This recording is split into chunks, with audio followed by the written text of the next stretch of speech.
La batalla de Gaugamela tuvo lugar el 1 de octubre de 331 Isto o antes de Cristo, en las proximidades de la ribera del río Bumodos, tributario del Gran Sab, a unos 27 kilómetros al oeste de Mosul y a 52 kilómetros de Arbela. En ella se enfrentaron el ejército persa a las órdenes de su rey, Darío III, y el ejército macedonio bajo el mando de Alejandro Magno. Darío eligió esta localización debido a que era una amplia llanura que favorecía a sus numerosas fuerzas montadas. Darío fue derrotado y la batalla marcó el hundimiento del imperio persa. Gaugamela es considerada como una obra maestra en la táctica militar y la mayor victoria de Alejandro Magno. Capítulo 1. Antecedentes históricos. Macedonia era un reino griego con tradiciones políticas diferentes a las de los otros estados griegos. Su monarquía era hereditaria, con una nobleza de tipo militar y una asamblea del ejército. En el año 359 a.C., estaba gobernado por Filipo II, quien en el 358 a.C. había logrado la unificación de Macedonia y cuyo objetivo era proporcionarle a su reino una salida al mar. Poseía una excelente organización militar basada en una falange compuesta por infantes, pastores y campesinos, y una caballería integrada por nobles. Para combatir adoptaban la línea oblicua. No conquistaban ciudades mediante prolongados sitios, sino que empleaban máquinas de origen asirio. Obtenían sus recursos financieros de la explotación de las minas de oro de Pangeo, al este de Estrimón.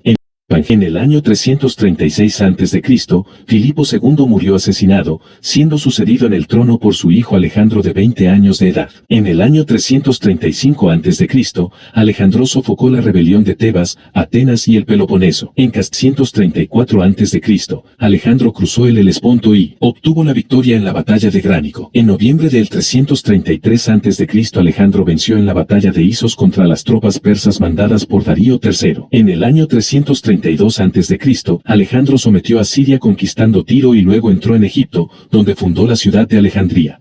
Estrategia de la batalla de Gaugamela. En la primavera de 331 a.C., Alejandro dejó Egipto regresando a Tiro donde estaba su flota. De allí se dirigió a Antioquía, cruzando el valle del río Eurantis, y llegó al río Eufrates a la altura de Tapsaco, donde fundó la ciudad de Niceforio para que fuera una plaza fuerte y depósito de los suministros del ejército. Darío había reclutado un nuevo ejército tras su derrota en Isos. Desde Babilonia avanzó hacia el norte, pasó a la orilla izquierda del Tigris y continuó hacia Arbiles, donde estableció su aprovisionamiento y su harén. Luego dirigió el ejército a Gaugamela, lugar que tenía una amplia llanura que favorecería el movimiento de sus numerosas tropas montadas. Incluso procedió a nivelar el terreno y eliminar los obstáculos, convirtiendo Gaugamela en un inmenso campo de maniobras apto para que se desplazaran sus carros provistos con guadañas en las ruedas.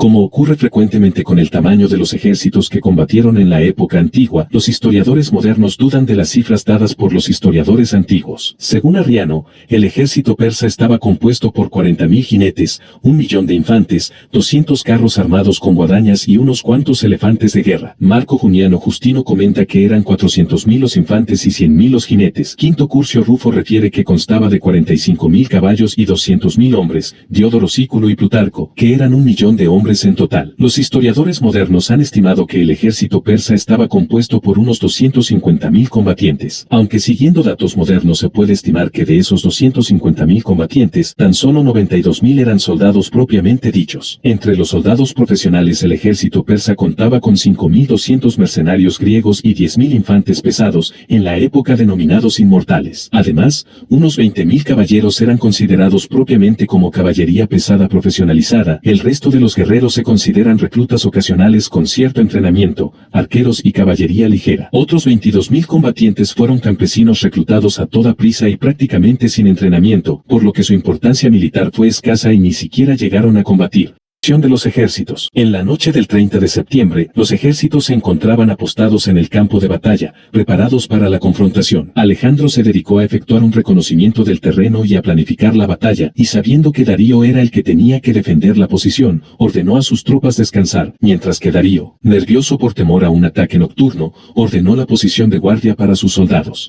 Persas formaban una larga línea. Su ala izquierda al mando de Besos estaba formada por las tropas bactrianas, daeas, persas, escitas y caducianas. Tenían 100 carros con guadañas. En el ala derecha, al mando de Maceo, se hallaban las tropas sirias, mesopotamias, medas, partas, susianas, tibarianas, hircanias, albanias y sacesanias. En el centro estaba el rey Darío con las tropas persas propiamente dichas, que se distinguían del resto por llevar lanzas con manzanas doradas en la empuñadura, los indios y los querios. Detrás de ellos, en formación cerrada, se encontraban los uxianos, babilonios, las tribus del Mar Rojo y los citacenios. Delante del escuadrón real había 15 elefantes indios y 50 carros con guadañas. Macedonios. El ejército sumaba 7.000 jinetes y 40.000 infantes. La caballería pesada de élite de Alejandro eran los etairoi, compañeros, y estaba formada por la nobleza macedonia, que acompañaba a Alejandro en esta batalla y fueron el factor decisivo en la batalla. El resto de la caballería se dividía en jinetes tesalios, pesados, caballería tracia, ligera, y algunos jinetes griegos. La infantería de Alejandro se dividía en pesada, la falange y los hipaspistas, cuerpo especializado que cubría los huecos de la poco flexible falange, y la infantería ligera, tracios, agrianos. Estos últimos lanzadores de jabalinas que destrozaron a los carros en esta batalla, y hoplitas griegos que intervinieron para cubrir la retaguardia de la falange. La novedad de la formación macedonia fue la colocación de una reserva tras la primera línea. Consistía en 2 columnas volantes, una detrás de cada ala. Estaban colocadas formando ángulo con el frente,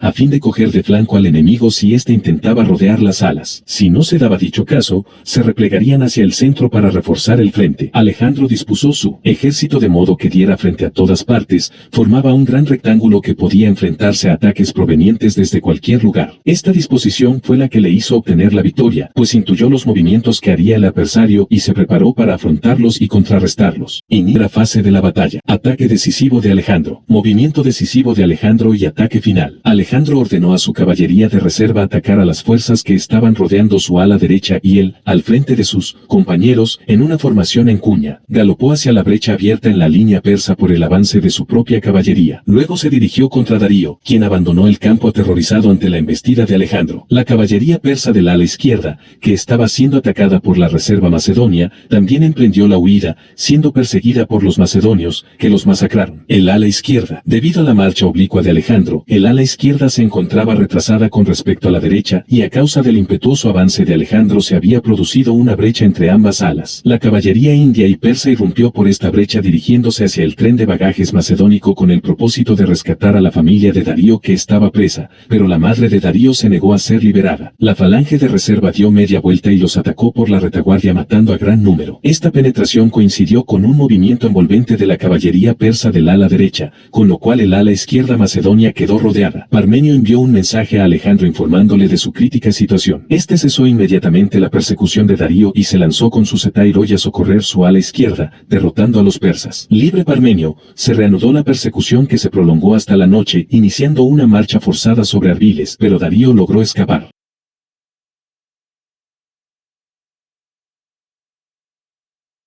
Consecuencias. Es imposible calcular las bajas de esta batalla. Los historiadores antiguos van desde 300.000 persas muertos y solamente 100 macedonios y 1.000 caballos, hasta otros más modernos que las estiman en 210.000 muertos persas y 5.000 macedonios. Alejandro se dirigió desde Arbiles a Babilonia, donde ordenó reconstruir el templo de Marduk. Luego tomó Susa, donde se apoderó de 120.000 talentos, y más tarde conquistó Persépolis, donde en un acto ritual de venganza quemó el palacio de Jerjes. En el invierno del año 330 a.C., partió de Persépolis a Ecbátene, donde se apoderó de 180.000 talentos, pero Darío lo eludió nuevamente. Por fin, tras recorrer 585 kilómetros en 11 días, logró alcanzar a la comitiva de Darío para enterarse de que éste había sido asesinado por Bessus. Con la muerte de Darío se cumplió el objetivo político de Alejandro, imponer su voluntad en el imperio y establecer su dominio sobre las satrapías del este. Una disposición de las tropas similar fue utilizada en la batalla de Magnesia, por parte de Lucio Cornelio Escipión Asiático, hermano de Publio Cornelio Escipión el Africano, quien le aconsejó la disposición de las tropas para vencer al rey Antíoco III el Grande y a sus catafractos.